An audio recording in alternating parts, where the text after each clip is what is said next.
పొత్తులో భాగంగా కొన్ని త్యాగాలు తప్పవు.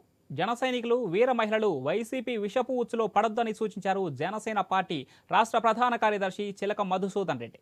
తాడేపల్లిగూడెం జనసేన నియోజకవర్గ ఇన్ఛార్జ్ బొలిశెట్టి శ్రీనివాస్తో కలిసి మాట్లాడుతూ వైసీపీ నేతలు ఓటమి భయంతోనే టీడీపీ జనసేన కార్యకర్తల మధ్య గొడవలు సృష్టించి ఓట్లు దండుకోవాలనుకుంటున్నారని జన సైనికులు జాగ్రత్త వహించాలని హెచ్చరించారు.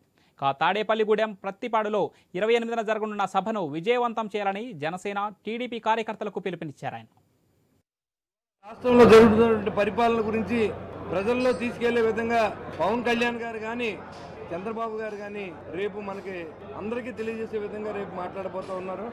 ఇక్కడ జరిగే దోపిడీ, ఇసుకలు ఎలా దోచుకుంటూ ఉన్నారు, మందులు ఎలా దోచుకుంటూ ఉన్నారు, మరి గంజా ఎలా అమ్ముతూ ఉన్నారు, ఇలాంటి విశాఖ ఉక్కుని అమ్ముకుంటే మాట్లాడేటువంటి ముఖ్యమంత్రి, పోలవరం ప్రాజెక్టు రాకపోతే దాన్ని పట్టించుకొని ముఖ్యమంత్రి, రాజధానిని కట్టలేనటువంటి ముఖ్యమంత్రి, ఈ లోపాలన్నీ కూడా ఎత్తి చూపే విధంగా ఇవాళ మన నాయకుల గురించి